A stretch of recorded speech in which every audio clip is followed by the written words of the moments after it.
সবাইকে অনেক অনেক শুভেচ্ছা।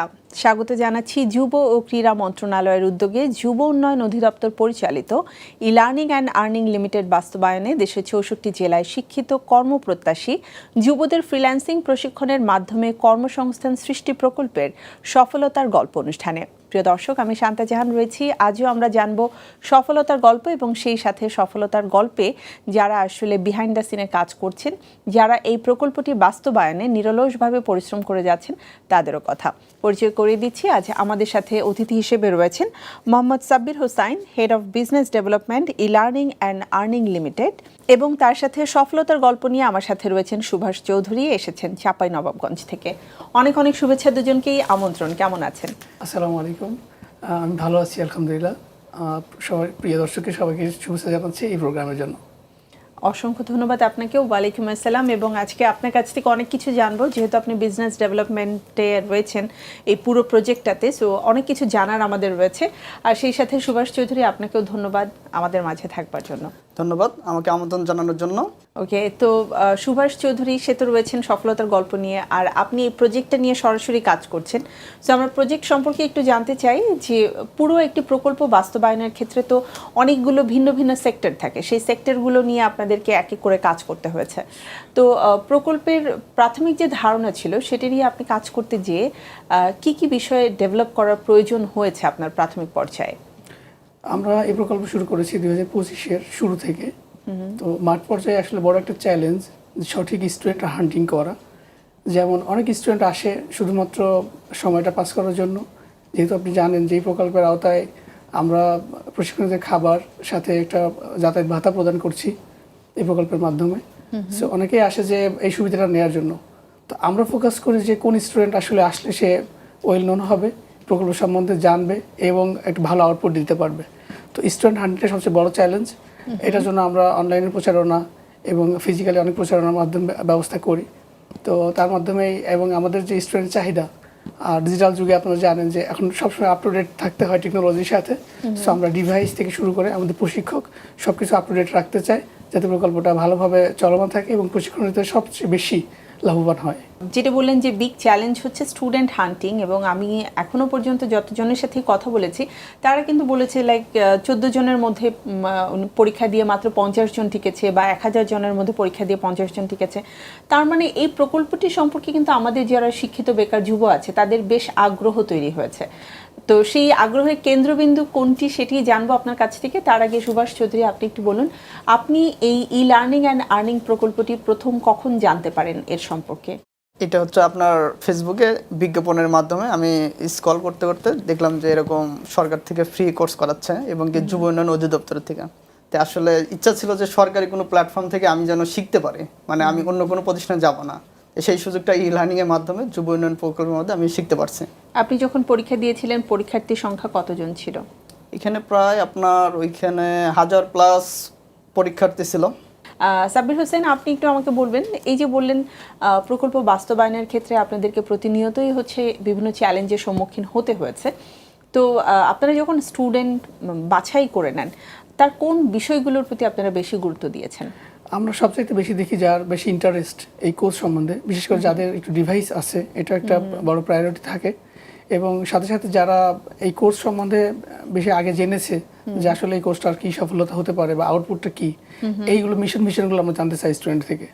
এবং আপনি জানেন যে আমাদের দৈনিক প্রায় 8 ঘন্টা প্রশিক্ষণ হয়, সকাল 9টা থেকে 5টা পর্যন্ত। তো এই টাইমটা সে স্পেন্ড করতে পারবে কিনা, ওইটা আমরা একটু ফলো আপ করার চেষ্টা করি। যারা মূলত এই টাইমটা এক্সপেন্স করতে চায় আমাদের সাথে, তাদেরকে আমরা গ্র্যাব করার চেষ্টা করি, যাতে ওই সময়টা আমাদের সাথে আসলে আমাদের যে দক্ষ প্রশিক্ষক বা মেন্টর আছেন তারা ওনাকে একটা ভালো গাইডলাইন দিয়ে তাকে সফল করতে পারবেন। তো এটাকে আমরা সবচেয়ে বেশি প্রায়োরিটি দিই। সাথে সাথে আপনি জানেন যে আমরা যখন স্টুডেন্ট বাছাই করার ক্ষেত্রে 2টা পরীক্ষা নেওয়া হয়, একটা লিখিত পরীক্ষা এবং একটা মৌখিক পরীক্ষা। তো এই 2টা পরীক্ষাতেই মন্ত্রণালয়, অধিদপ্তর, সংশ্লিষ্ট মন্ত্রণালয় এবং অধিদপ্তরের প্রতিনিধি থাকেন। তারা ওখানে গিয়ে ফিজিক্যালি বাছাই পরীক্ষাটা নেয়, এবং বাছাই পরীক্ষার লিখিত মৌখিকের সাথে সাথে ওদের প্র্যাকটিক্যাল একটা পরীক্ষা নেওয়া হয় যে কম্পিউটারে কতটুকু কে পারদর্শী আছে, এই সম্বন্ধে মোটামুটি জানে কিনা, বা অন্তত মাউসটা ধরতে পারে। এরকম কিছু বিষয় ক্রাইটেরিয়া থাকে আমাদের, যাতে সঠিক স্টুডেন্ট হান্ট করা যায়। এই যে মানে বিশাল একটা অ্যামাউন্টের পার্সনরা যে সেখানে পরীক্ষা দিচ্ছে, সেই জায়গা থেকে আপনাদের কি মনে হয় যে সবসময় সঠিক মানুষগুলোকে আপনারা বাছাই করতে পারেন? আমরা কয়েকটা ধাপে স্টুডেন্ট বাছাই করা হয়, যেটা প্রাথমিকভাবে একটা আবেদন নেওয়া হয়। এই আবেদনটা নেওয়ার পরে তাদের বয়স সীমা আছে একটা, যেমন 18 থেকে 35 বছর, আমরা ইয়াং জেনারেশনের কথা বলছি। তো এই বয়স সীমার মধ্যে যারা আবেদন করেন এবং যারা দেখি যে শিক্ষিত কর্মপ্রত্যাশী আছে, যারা অলরেডি অন্য কাজে এঙ্গেজ নাই বা যারা সময় দিতে পারবে, ওই টাইপের স্টুডেন্টকে আমরা প্রাথমিকভাবে বাছাই করি। এটা আমাদের ডেটাবেসটা আসার সাথে সাথে এর পরবর্তীতে আমরা তাদেরকে বাল্ক SMS এর মাধ্যমে এবং ওভার ফোনে এনশিওর করে তারা পরীক্ষা দিতে আগ্রহী কিনা।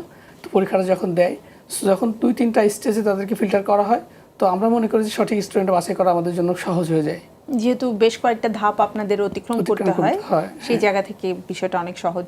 আপনার জন্য কি এই লার্নিং অ্যান্ড আর্নিং এর এক্সামটা অনেক বেশি কঠিন মনে হয়েছিল, নাকি এটা সহজ প্রসিডিওর মনে হয়েছে? আচ্ছা, এটা আসলে যারা অনলাইনটা শিখতে চায়, যারা এই বিষয়ে আসলে একটু অভিজ্ঞতার চেষ্টা করলে এই রিলেটেডই প্রশ্ন আসছে, যেখানে একটা ব্যক্তি যদি চায় যে এই বিষয়গুলো শিখবো, তো এইখান থেকে দিতে পারবে এবং কি সেটা সহজ। আমার সাথে যেহেতু আমি অনেকদিন যাবত চেষ্টা করছি, যেন আমার কাছে ভালো লাগছে এক্সামটা। যারা লার্নিং অ্যান্ড আর্নিং এর মানে পরীক্ষার্থী বা পরীক্ষা দিতে চায়, তাদের জন্য আপনার সাজেশন কি হতে পারে যে কোন কোন বিষয়গুলো জেনে তাদের আবেদন করা উচিত? আচ্ছা, এখানে যারা পরীক্ষা দিতে চায় তারা অবশ্যই মানে ডিজিটাল যেহেতু যুগ, ডিজিটাল যুগের সাথে আপনার সোশ্যাল মিডিয়াগুলো এবং কি বেসিক যে কম্পিউটার ট্রেনিং, এটা থাকা জরুরি।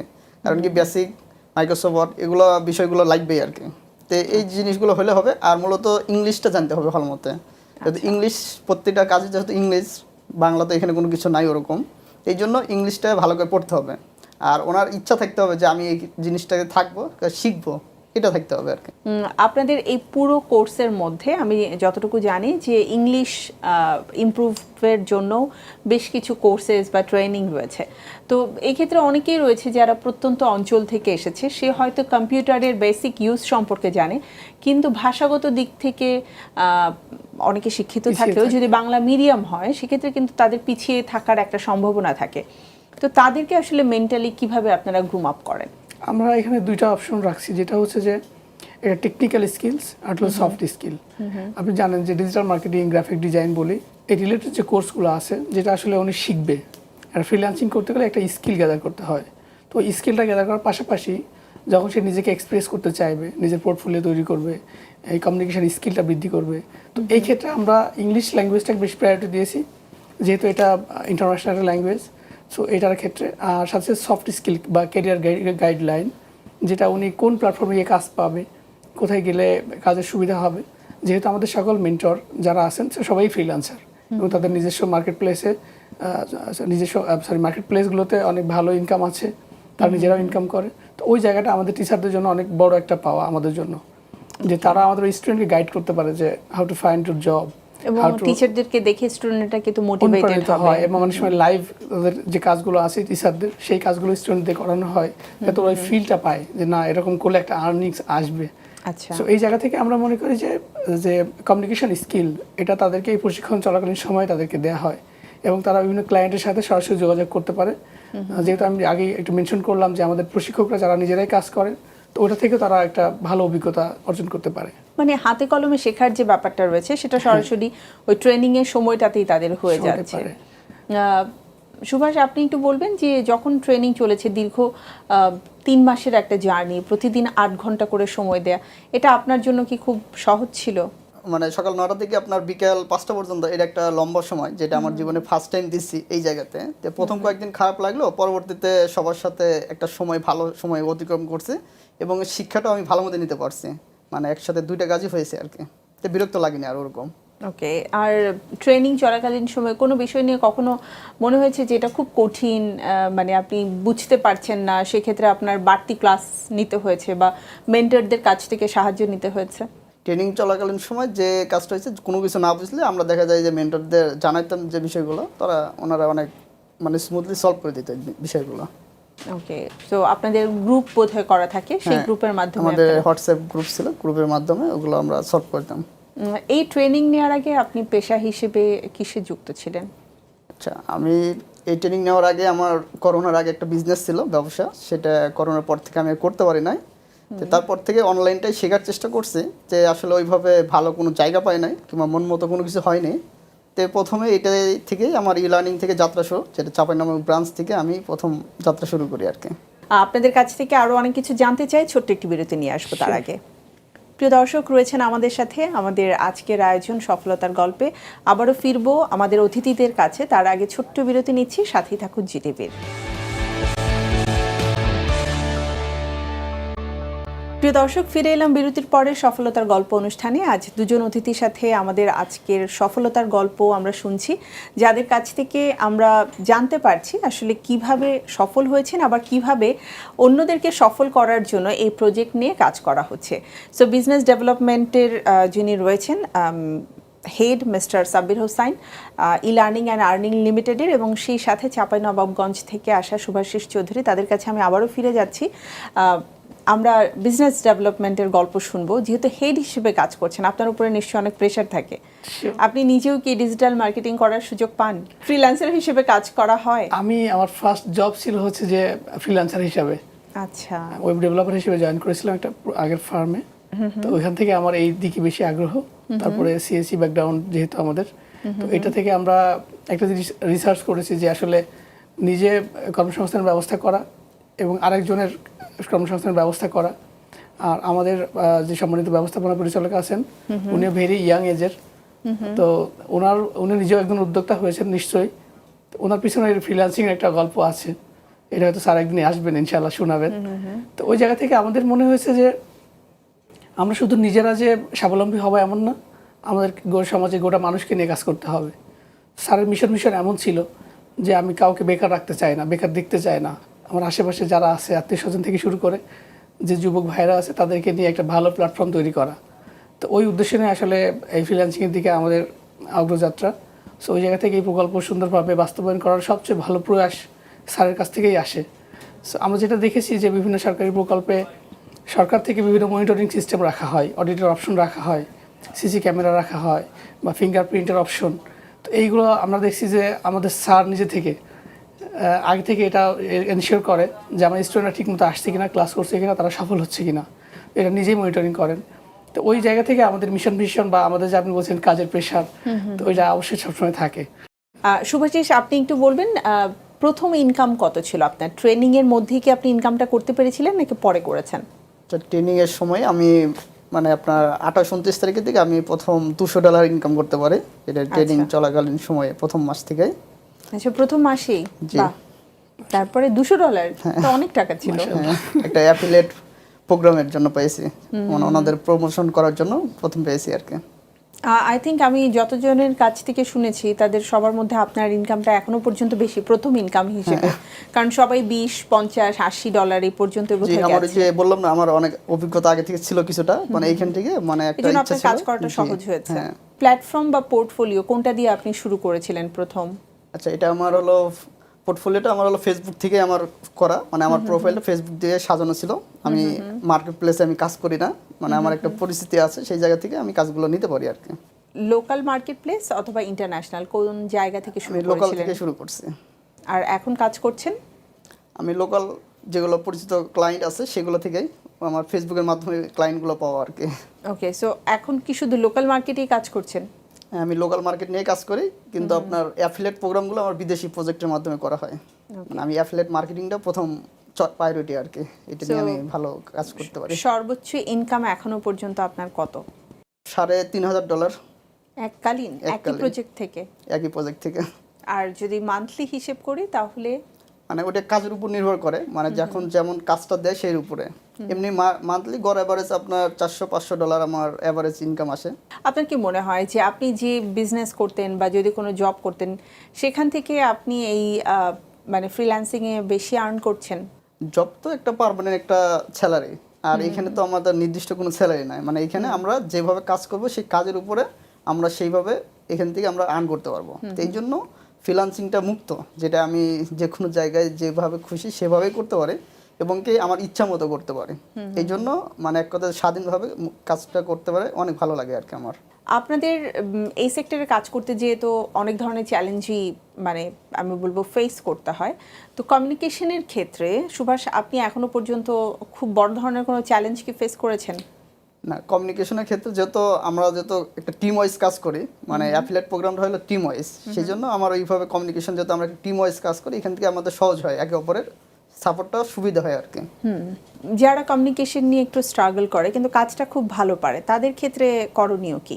আমরা প্রশিক্ষণের শুরুতে আমাদের মেন্টরদের যে মোটিভেশনটা বা গাইডলাইনটা দিয়ে রাখি আমাদের ম্যানেজমেন্টের পক্ষ থেকে, যে দেখেন আসলে একটা ক্লাসে 25 জন প্রশিক্ষণার্থী থাকে, সবাই তো একটা পরিবার থেকে আসে না, সবার মেধাও একরকম না। তো আমরা তাদেরকে বলি যে একটা গ্রুপ ভিত্তিক প্রশিক্ষণ, যেটা হতে পারে যে 5টা গ্রুপ সেকশন বা 5টা সেকশনে ভাগ করে ফেলা, যে যারা ভালো পারছে, একটু আগ্রহ বেশি আছে, প্রশিক্ষণ দিকে চাহিদা বেশি, 1 সপ্তাহ বা 10 দিনের মধ্যে একটা গ্রুপ রেডি করে ফেলা, যে 5 জনকে, যারা 2 জন ভালো পারে তাদেরকে সহ বাকি 3 জন যারা একটু উইক আছে যাতে করে সাপোর্ট দিতে পারে। সাথে সাথে এইটা একটা ভালো কাজ দেয় শেষে, প্রশিক্ষণ শেষের দিকে যেমন এই 5 জন করে যারা শিখলো তাদের মধ্যে একটা কম্পিটিশন তৈরি হয়, এবং যে 5 জন একসাথে শিখে সবাই কিন্তু একটা প্ল্যাটফর্ম, ডিজিটাল মার্কেটিং কিন্তু সেম একটা সিঙ্গেল প্ল্যাটফর্ম না, এর সাথে অনেকগুলো বিষয় জড়িত আছে, যেমন অ্যাফিলিয়েটের কথা বলছিলেন, তারপরে গ্রাফিক ডিজাইন না, আছে। গ্রাফিক ডিজাইন একটা পার্ট, আলাদা একটা পার্ট, ডিজিটাল মার্কেটিংটা আরো বিস্তর। আচ্ছা, তো সেক্ষেত্রে গ্রাফিক ডিজাইনটা হলো ডিজিটাল মার্কেটিং এর ক্ষেত্রে প্রয়োজন হয়। সাপোজ কোনো একটা প্রোডাক্ট আপনি লঞ্চ করবেন বা মার্কেটে করবেন, ছাড়বেন, সেক্ষেত্রে ডিজাইনের পার্ট থাকে, সেটা হচ্ছে আমরা গ্রাফিক ডিজাইন দিয়ে করে থাকি। আর তাছাড়া আমরা অনেক সময় দেখি যে গুগলে কোনো একটা কিছু সার্চ করলে সবচেয়ে ফার্স্টে যে ওয়েবসাইটগুলো আসে সেটা কিন্তু আমরা ক্লিক করি, অনেক দূরে গিয়ে ক্লিক করতে চাই না। তো এই র্যাঙ্কিং করানোটা এটা ডিজিটাল মার্কেটিংয়ের একটা পার্ট। সো এই ক্ষেত্রে তারা কি হয়, একজন এসইওতে এক্সপার্ট হয়, একজন অ্যাফিলিয়েট এক্সপার্ট হয়, একজন গ্রাফিক ডিজাইন এক্সপার্ট হয়। যখন এই টিমটা তৈরি হয় তখন পুরো টিম নিয়ে একটা কাজ করতে পারে। আর যখন কোনো ক্লায়েন্ট তার কাছে নক দেয় বা তাকে শরণাপন্ন হয়, তখন এসে একসাথে প্যাকেজ একটা কাজের চায় যে আপনি আমাকে এর পুরোটা করে দিতে পারবেন কিনা, তখন ওই টিম পারে যে হ্যাঁ, আমি আমার পুরো সাপোর্ট টিম আছে, আমি সব করে দিতে পারবো, সেক্ষেত্রে কাজ পাওয়ার সুবিধাটাও বেশি হয়। সুভাষ একটু বলবে যে আপনাদের তো বেশ কয়েকটা প্ল্যাটফর্ম রয়েছে যেই মাধ্যমে আপনারা টাকাটা তুলে থাকেন, আপনি কোন প্ল্যাটফর্মটা ব্যবহার করছেন এবং কোনো ডিফিকাল্টিস কি রয়েছে কিনা? প্ল্যাটফর্ম বাংলাদেশে তো আমরা এই আইটি সেক্টরটা নিয়ে অনেক পিছিয়ে আছি, সেই কারণে দেখা যায় যে আমরা যে পেমেন্টগুলো ব্যাংকে নেওয়া যায় সেটা ব্যাংকে নিই, আর যে পেমেন্টগুলো আপনার মানে বাইন্যান্সে নিতে সেটা বাইন্যান্সে নিই, এই দুইটা মাধ্যমে নিই। ফাইন্যান্স থেকে আমরা বিকাশ, নগদ, ব্যাংকে আমরা ক্যাশ করতে পারি। পোর্টফোলিও তৈরি করার ক্ষেত্রে আপনারা কি ভূমিকা রাখেন? অনেক সময় এমন হয় যে আসলে নতুন কাজ করেনি আগে, সেক্ষেত্রে আমরা তাদেরকে লোকাল কিছু কাজের স্যাম্পল বা সহযোগিতা করাই, যে এই ধরনের কাজ এভাবে আসতে পারে, তখন ওই কাজের স্যাম্পলটা সেখানে আমরা আপলোড করতে পারি আমার স্টুডেন্টরা, যে আমি এই ধরনের কাজে অভিজ্ঞ, আমি এই ধরনের কাজ করতে পারি। সেক্ষেত্রে তারা এটার উপরে বিশ্বাসযোগ্যতা আসে এবং এটা কাজ দেওয়ার জন্য তারা চেষ্টা করে বা কাজ দিয়ে দেয়। আপনাদের এই প্রকল্পের আওতায় যারা আসতে পেরেছে, মানে আমি যদি ধরে রাখি যে একটা জেলাতে 1000 জন পরীক্ষা দিয়েছেন, সেখান থেকে আপনারা 50 জন অথবা 75 জনকে নিয়েছেন, বাকি যে 925 জন রয়েছে তারাও তো চায় যে এমন একটি প্ল্যাটফর্ম তাদের জন্য থাকুক, অথবা ডিজিটাল মার্কেট নিয়ে কাজ করা বা ফ্রিল্যান্সার হওয়া। সেই ক্ষেত্রে তারা আসলে আপনার কাছ থেকে যদি দিক নির্দেশনা চায়, আপনি তাদের জন্য কি বলবেন? তো আমরা যেটা দেখেছি যে অনেক স্টুডেন্টস অ্যাপ্লাই করে, সেক্ষেত্রে আপনি যেটা বলেন 13-14 জন, এটা লাস্ট বার ছিল 64 জেলায়, কিন্তু এর আগে আমরা দেখেছি 22 জন, 53 জন পর্যন্ত। আমার এই শুধুমাত্র ঢাকা জেলাতে এবার মনে হয় 53 বা 4 এরকম একটা অ্যামাউন্ট পার স্টুডেন্ট পিছিয়ে মানে কমপ্লিট করেছে। তো একটা বড় একটা নাম্বার। তো এটা আমরা চেষ্টা করি যে ওনাদেরকে একটা সঠিক গাইডলাইন বলতে, আমরা এই প্রশিক্ষণের পাশাপাশি বা সাথে সাথে আমরা আমাদের পেইড কোর্সের কিছু প্রোগ্রাম আছে যেটা কম সময়ে দিতে হয়। অনেক স্টুডেন্ট আসে যেটা আমাদের বলে যে আসলে 8 ঘন্টা প্রশিক্ষণ কিভাবে করব। অনেকে আবার অ্যাপ্লাই করে ফেলে, তারপরে দেখে যে 8 ঘন্টার প্রশিক্ষণ, অনেক কিছু না জেনে আমরা অনেক কিছু করে ফেলি সেই জায়গা থেকে, যে অ্যাপ্লাই করার পরে দেখছে 8 ঘন্টা। এবং তখন ভাইবা বোর্ডে যখন আসেন তখন আমরা তো তাদেরকে ওরালি জিজ্ঞাসা করি, ভার্বালি জিজ্ঞাসা করি পারবেন কিনা, তখন বলে যে না, পারবো না আসলে 8 ঘন্টা করতে। তখন আপনাদের কোনো প্রোগ্রাম আছে কিনা, তখন আমরা দেখি যে আমাদের এই কোর্সের পাশাপাশি আমাদের কিছু পেইড প্রোগ্রাম আছে, সেখানে আমরা কিছু কোর্সে এনরোল করানোর চেষ্টা করি। তারা দৈনিক 2 ঘন্টা করে বা সপ্তাহে 3 দিন সময় দিয়েও তারা কোর্সটা নিতে পারে, শিখতে পারে। এছাড়া আমাদের অনেক অনলাইন কোর্সের ব্যবস্থাও আছে, যারা আমাদের ওয়েবসাইটের মাধ্যমে এনরোল হতে পারে, সোশ্যাল মিডিয়াতে সবসময় প্রচারণা চলে, সেগুলোর মাধ্যমে তারা কাজ করতে পারে। সুভাষ, একেবারে শেষের দিকটাতে রয়েছে, আপনার কাছ থেকে একটু জানতে চাই আপনার কি মনে হয় যে প্রত্যন্ত অঞ্চলে থেকেও খুব সহজেই ফ্রিল্যান্সার হিসেবে কাজ করে সফলতা পাওয়া সম্ভব? আচ্ছা, ফ্রিল্যান্সিংটা একটা মানে আধুনিক যুগের একটা সর্বশেষ মুক্ত পেশা। সেখানে যে কোনো জায়গা থেকে এই পেশাটাকে নিতে পারবে সবাই। আর আমি বলবো যে আমরা প্রত্যেকজন যে যার পেশায় আছি পাশাপাশি এই সেক্টরটা আমাদের শেখা দরকার। কারণ কি আধুনিক যুগের সাথে আমাদেরকে মানিয়ে নিতে হলে অবশ্যই ফ্রিল্যান্সিং সেক্টরটা আমাদের জানা দরকার। কেননা এখন সব কিছুই ডিজিটালাইজ হচ্ছে, তাহলে আমাদেরকেও কিন্তু যুগের সাথে তাল মিলে চলতে হবে। না হলে ঠিক আপনার মানে ওল্ড মডেল যেটা নোকিয়া ফোনের মতো হয়ে যাব। শুধুমাত্র কি প্রযুক্তিটা অ্যাডাপ্ট না করার কারণে কিন্তু অনেক পিছিয়ে গেছে। তাহলে আমাদেরকে আগামী ফিউচারটাকে ভালো করার জন্য অবশ্যই এই সেক্টরটা পাশাপাশি যে কোনো পেশার সাথে আমরা করতে পারি। থ্যাংক ইউ সুভাষ আপনাকে। সাব্বির, ধন্যবাদ। আপনার কাছ থেকে সর্বশেষ একটু জানতে চাই, একদম নতুন যারা রয়েছে, যারা এই প্ল্যাটফর্মে আসতে চাচ্ছে, তাদের জন্য আপনার কোনো পরামর্শ কি রয়েছে?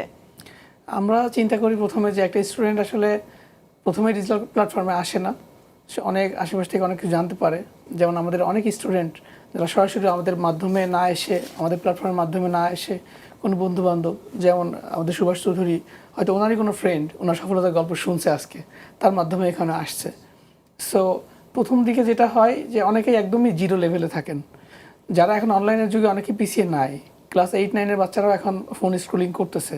তো ওনারা এই সময়টাকে কাজে লাগিয়ে অন্যথায় কোনো ফ্রি ফায়ার, অন্যান্য যে বিভিন্ন উল্টোপাল্টা গেমগুলো আছে যেটা তার মস্তিষ্ককে নষ্ট করছে আসলে, যেটা অনেক সময় ব্যয় করতেছে।